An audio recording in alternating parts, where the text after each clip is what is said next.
How you guys doing, ladies and gentlemen? Welcome to Hot Topics, sponsored by the Charger Bulletin at the University of New Haven. I am the editor of the Film and Entertainment. I am Scott, and this is my first executive staff writer, Dylan. Dylan, how are you today? Excellent. Awesome. Today what we're going to be doing is we're going to be talking about the movie that we just saw this past weekend. On Thursday night, we saw Thor the Dark World. Now, we're going to be talking about our review for that, a whole discussion. Spoilers included, so if you haven't seen the movie, I don't really recommend you watching this just yet. Put this on hold until after you're done. And we're going to conclude with some very interesting Batman news that, believe it or not, he really doesn't even know about yet. No idea. So this is going to be a surprise. But yeah, let's not waste any more time. Hot Topics is going to start in 3, 2, 1, go. Okay, so I was going to start with some first impressions that we had of this. We saw this movie at the midnight premiere in Milford, Connecticut, which is a pretty nice movie theater, if I do say so myself. It's the closest one to us. So, first impressions and reactions, a few expectations. Then I'll start with you. Well, first of all, I had to compare it to the first movie. Going into it, I was like, oh man, I was not a fan of the first one. I don't know about you. But overall, I think that it was really, I don't know, exciting, especially coming off the Avengers kick. I was really impressed. Okay, that's good. So you weren't a huge fan of the first one? No, I didn't. I don't know why. I just couldn't get into it. I thought it was funny at parts, but I don't know. I felt like it tried too hard. I see where you're coming from, because that's actually something I do hear quite a lot. Yeah. Try too hard. I, for one, I like the first one. Not as much as I love some other Phase 1 movies of Marvel. And that'll probably be like my third favorite as far as Phase 1 goes. It'd be Iron Man 1, then Winter Soldier, and then that one. And Thor, for me, just in the middle, kind of slowed down, got a little bit boring in the middle. Just a little bit. Just enough to say, speed it up a little bit. You definitely can't say that about this movie, though. No. It definitely does not slow down at any part. I mean, we're talking like just nonstop. It just keeps going. Yeah. And let's just start with some of the actors. First of all, let's talk about the man himself, Thor. Yeah. He's at this point he's just a staple for Thor. Really? I can't picture anyone else playing him. Can you? No, I think Chris Hemsworth, right? Hemsworth. Yeah, he's like the perfect icon. He just has like that deep voice that just demands your attention. You're right. That's actually a good way to put it. Demands your attention. And as good as he is, the same person stole the show again. I think we both know who that is. Yeah. That's Loki. Loki, oh my god. Steals the show absolutely every time. Every time we see him, it just keeps getting juicier. Yeah, and juicier. This movie kind of like really had some interesting character development with Loki as well, because it starts right off with Loki, first scene, and even at the end, I mean, spoilers, it pretty much ends with him. Yeah, it does, and that's one of the things that I really liked about this movie that I wasn't sure if they were going to do yet. We saw, from Thor to Avengers to this, we saw the arc of Loki. We saw him from where he began, the problems he went through, his ultimate downfall, and where he did to kind of make up for that. And that's what this movie does really well, is it gives you a very nice closure to Loki. I'm not talking about his death, even though that is a closure in itself. But here's the thing, though. If it ended with just him dead, how would you feel about that? I don't know. I feel like the way he would have died in the movie would have been nice to his character, because let's face it, the Avengers pretty much slashed him. Like if you saw the Avengers, you pretty much hate Loki. He's the main antagonist. Well, you hate him for well, let's get what we mean by that. We don't hate him as in we hate Loki. You love Loki. Yeah. You hate him as in from the story perspective. Yeah. You hate him because you're supposed to. But I don't know about you, I enjoy every minute that he's on screen with anything. Yeah, no. With absolutely anything. Yeah. But it was really nice that ending they gave to him, because I feel like if it just ended with him just dead, even though as ballsy of a move as that is, and that's one thing we're noticing with these Phase 2 movies, is they're starting to take these risks. There's always something in all of them that is going to upset some people. Now, I'm going to tell you something interesting about this. The reason why I liked the way it ended was because we are so attached to him. We feel very confident in that closure. Yeah. Now, I'm going to tell you something, though. A couple months ago, they went back for reshoots. I don't know if you heard about this. What they did was they called Tom Hiddleston back. Joss Whedon actually came in and helped them film a couple scenes that they were having trouble with. They brought Tom Hiddleston back to film some extra scenes. They didn't reveal what scenes that were. I have a feeling, tell me if you can think of otherwise, just off the top of your head, Okay. that is the scene that they added, was the ending. That's the one I think. I feel like they realized, yeah, we can't keep him dead. Yeah, I mean, I think they realized we can't do that. Especially with the backlash coming off of, what's it called? Iron Man 3. yeah. That the big plot twist didn't go over so well. I'm not too sure that they would really want to risk that again. What do you think about that? I think like the ending really paves the way for a third Thor movie in which Loki will definitely play a main point. So, I mean, it could have been intended going into the film production to begin with, but, it could have. Well, we can both agree we're satisfied with it. Oh, yeah, I definitely. think. We definitely are. What are some other things that were good about this? Action, you can't argue that. Yeah, the action was, I thought, much more interesting and exciting in this one than the first And one. Asgard looks beautiful. Let's Yeah, just get yeah. that out of the way. It is beautiful. It is stunning. Yeah, I actually mentioned that in one of my pros, that I'm so glad more of the fighting actually took place not on Earth in this movie. I am too. So what do you think about all the movies happen on Earth? It's nice to give it a variation. Yeah. So, Well, Thor's this god from another planet. I mean, you want to see you that want to other see planet. the other. Yeah, exactly. Yeah. Which is pretty good. Pretty good. Well, there. Oh, let's just get with the comedy, and we're just gonna. I'm just gonna say this right here. This movie has the single best joke used in any Phase 1, used in any Avengers, used in any Phase 2 movie, and I can almost guarantee you, by time whenever this whole Avengers thing is done, this will remain to be the #1 joke that ever happened. Do you know which one I'm talking about? I have an idea, but just you tell them. Captain America? Yeah. Yeah. The cameo. Just to get out of the way, all the comedy in this is quite hilarious. It's a lot funnier than I thought it was going to be. But when that happened, I didn't even see it coming. Well, I don't know if you did. no, I didn't see it coming at all, but I'm glad they did it. Kind of pretty much playing off the other Avengers. It was hilarious. It's Yeah. absolutely... You see, the only problem I find with that... Do you remember what he said after? Like when he turned... As he was Captain America? Yeah. No, what did he say? I don't know, because nobody heard it. Well, I mean, like... That's the problem. As soon as he comes up on the screen, everyone starts laughing. Yeah. And no one hears what he actually says. Oh, he was just pretty much making fun of him. Well, yeah, we knew that, but no one actually heard. Did you catch the exact things that he said, though? Because I didn't. No, I didn't. And, like, even I was asking some of the other people who we were with, do you know what he said? No one actually really heard. I was too busy laughing, really. Yeah, pretty much, yeah. Which, that's not an insult. That's a compliment right there, that just that was enough to make you laugh. Yeah, I mean, that brings up an interesting point, too, because whenever you go into a midnight premiere of any sort, like, it seems like only the really big fans go out, and sometimes it's distracting. I don't know, from my perspective. I believe at that point it was. Yeah, I mean, Especially people when clapping, being obnoxious, but... Especially when, as much as we enjoy doing that, though. Yeah. There are some times where it's like, okay, can everyone just shut up for this second just so I could hear, just get a look at what's going on here? Well, that's why you go back and see it in an IMAX or something. Which I'm going to go back and see it sometime later this week. I don't know if you Definitely. But yeah, acting was pretty phenomenal. The plot itself was basic enough. Now let's start to go to a few negative things. The villain Malekith. Here's my thing with him. He wasn't a strong villain. The horrifying to look at. Yeah, definitely. To look at, he was terrifying. All the Dark Elves were. We totally just talked about Dark Elves with a straight face. We totally just did that. And as terrifying as he really wasn't that strong of a villain, which is a little bit different than what we're used to seeing in Avengers movies, with the exception of Iron Man ones, where we do see a lot of focus on the villain often. It's a little bit different to not see that. But here's the other thing, though. He's not really, even though he's the bad guy, he's not the villain. In the sense that, because he's not the focus of the conflict. He's not that focused on the conflict. He's more of the plot device to get it going. Because the conflict really is the Asgardians, being like Thor, Loki primarily, and Odin, who plays a much bigger part this time, and a little bit of Jane.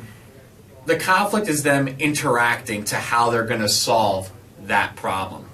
kind of similar to what the Avengers did, where half the movie isn't even, they're not even fighting Loki, they're fighting themselves. They do that really well with this, which I'm cool with. But I see a lot of people are pretty annoyed, rather, with the fact that the Malekith wasn't even that great of a villain. But he's not really a villain. Now, how do you look at that?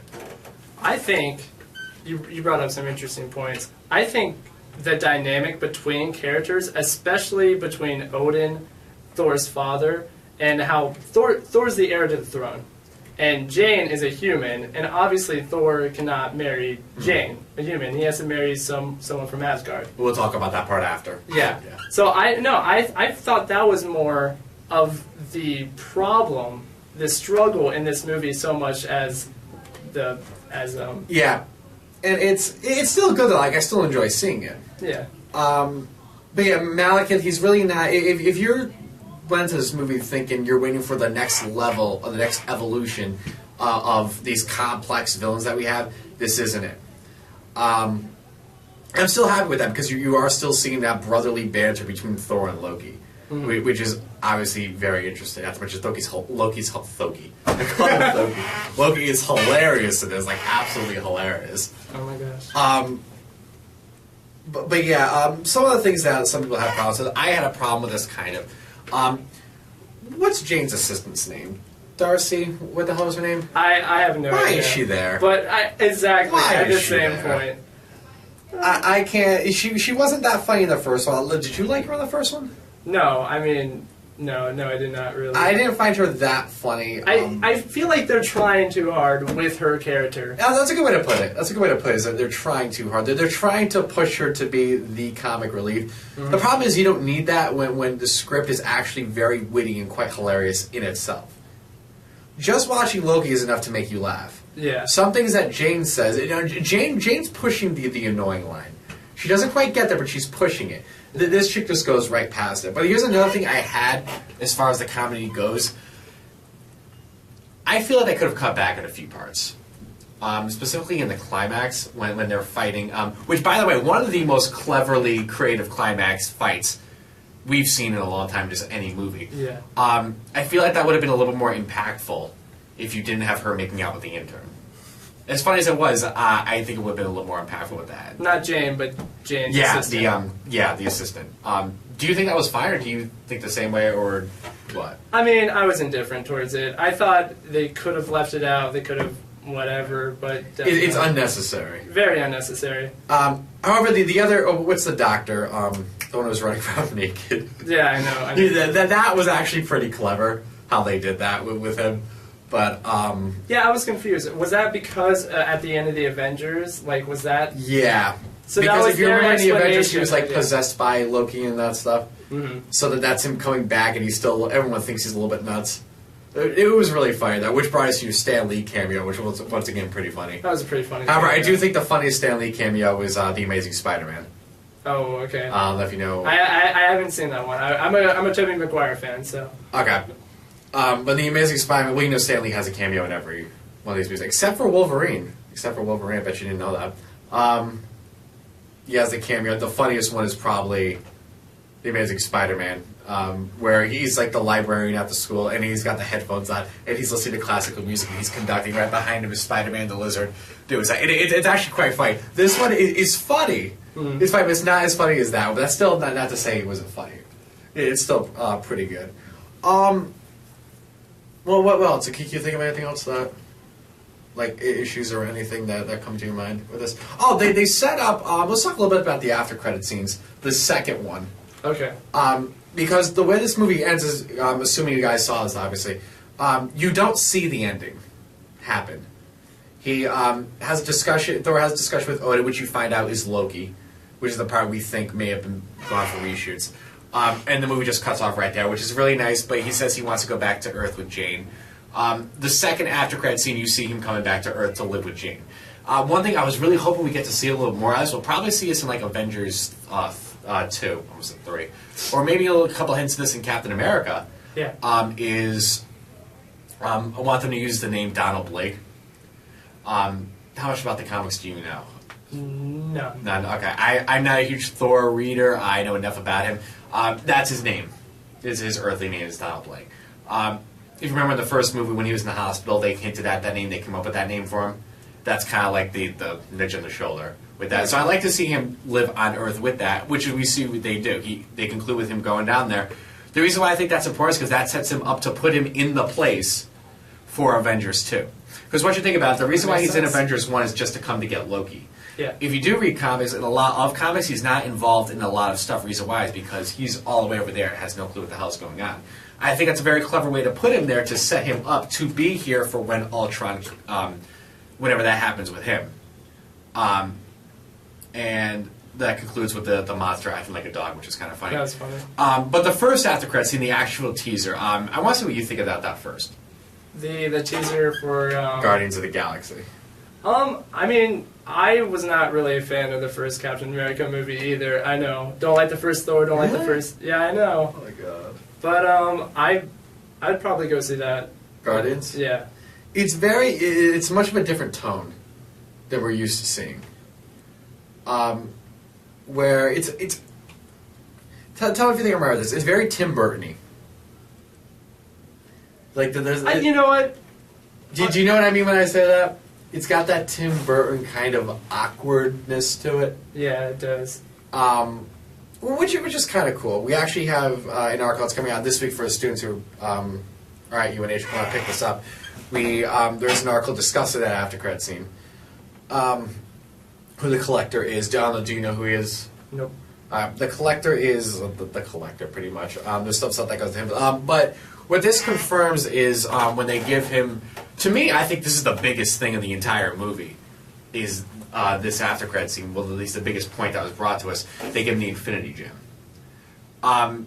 Which confirms that they're going to aim for the Infinity Gauntlet as a movie. We saw the after credit scene for the first Avengers movie, which was Thanos. Yeah. How much do you know about him? Just nothing? Nothing. Okay. Have you ever heard of the Infinity Gauntlet? Nope. Pick it up. Go to a comic book store, pick it up. It's like 4 or 6 issues, I can't remember. For those of you who don't know, or do know, the Infinity Gauntlet, that's essentially like one of the most prestiged story arcs in Marvel Comics. It's essentially Thanos is the bad guy in Marvel. You could put him like the top 2 most powerful. And the Infinity Gauntlet is a story arc that of just him trying to take over the world and some stuff. That's just the basic of it. Giving him the Infinity Gem. Infinity Gems, they go on the Gauntlet. And remember, it goes 1 down, 5 to go, because there's 6 of them. Which confirms to us that they are aiming for the Infinity Gauntlet. I'm not going to give away too much of the Infinity Gauntlet storyline, because for those of you who don't want to know what the comic book says, because you want to be surprised for the movie, I don't want to spoil that for you. You may pick up the comic, you may not, but it is actually a very good series if you want to read that. So what else can you think of? I'll check the laptop, see what else we got. What else can you think of that we can discuss about Thor, or that needs to be discussed? Well, I think if we want to transition into Batman, I think we should try to compare Marvel and DC now. You wrote an excellent article about that, and I think as Thor, pretty successful, I think, as that progresses, I'm interested to see how Marvel moves forward. And I think they pretty much have this staple on the movie franchise right now. They do. For those of you who pick up the bulletin, who are the students here, yeah, sorry, we just had technical difficulty for a sec, so excuse that. For those of you who do pick up the bulletin every week, there was an issue published with an article comparing just that. What we essentially says DC is pretty much crippled, which we'll get to that in like 2 seconds. Marvel has the game plan going. Yeah. As I said, given the fact that we have confirmation of the Infinity Gauntlet coming, plus hints of the Infinity Gauntlet going back to the first Thor movie. I don't know if you knew that. The Infinity Gauntlet is in the movie. Before this, I had no idea what the Infinity Gauntlet was. Okay. There's, I'll show you the scene later. It's in the background. Okay. It's a cameo in the background. Since we've had the hints and now we have the confirmation, you can just imagine what the roadmap has been and just imagine where it's going. Yeah. And I'm still interested to see the Phase 3 movies that come out. Because so far, the only confirmed one is Ant-Man. So far, but supposedly Doctor Strange. But yeah, comparing Marvel and DC. Yeah, DC is far behind. Or are they? Well, let's think about this for a second. Ben Affleck, they revealed, was actually Batman 5 months before they announced it. That was pretty controversial, too. Yeah. Now, okay, before we get into the new Batman, so because we never talked about this yet, this is actually our first episode. What do you think about Ben Affleck as Batman? I have no problem with it personally. Okay, yeah, the same thing.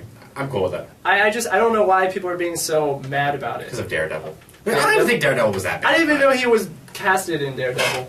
You didn't? No, I didn't. Actually, irony of the week right here. Do you know why he took the role of Daredevil? No. Because he said he's such a huge Batman face that I'll never be Batman, so Daredevil's the best I'm going to get. There you go. That's what he got. Actually, most people don't know this. He is such a huge Batman fan, Ben Affleck. He built a Batcave under his house. Really? No one knows that. Like, very few people know that. I think he's pretty good for Batman, because just simply, he's going to be the most physically dominating Batman we've had. He's like 6'4". Okay. He's actually a lot bigger than you think he is. I'm just thinking of Christian Bale as Batman, but Who's actually kind of small. Yeah, but From Batman standards, he's kind of small. I'm taller than Christian Bale, but so the news that we have this week regarding this is supposedly Wonder Woman may or may not have been casted, because there's been something going around about a casting call for a female who's supposed to be the love interest for Bruce Wayne, who is, tell me who this sounds like, tall, athletic, dark hair. Who does that sound like to you? I have no idea. Wonder Woman? Yeah. Tall, athletic, dark hair. Yeah, that's what I'm saying. So that's why let's say I have a couple of alarms. Supposedly, it may or may not be Jamie Alexander. There's also a couple other names that were thrown to that, like the chick who played Han's girlfriend in Fast and Furious. She's smoking hot. And the rest of the chicks. Do you think she'd be right for the part? Her, no. Just because she doesn't look like her. Yeah. I think first things first, you have to get someone who at least looks like they can do that. Especially when you're doing Wonder Woman. It's easy to find a chick who's hot. It's not easy to find one who's hot and in shape for that. Yeah. Jamie Alexander, I think of those names, I think is the best one, because we see her as Sif in Thor: The Dark World. And she's got a level of badassery to her. She does. And she looks like her, so I think that's fine. Which may or may not be confirmed. She said she's talking to Warner Bros. And she also revealed she knows everything that happens in the movie. What the extent of that is, I have no idea. But the more interesting thing is just this weekend. This is a part you didn't know about. Supposedly, we will have Nightwing in this movie. First reaction, what do you think?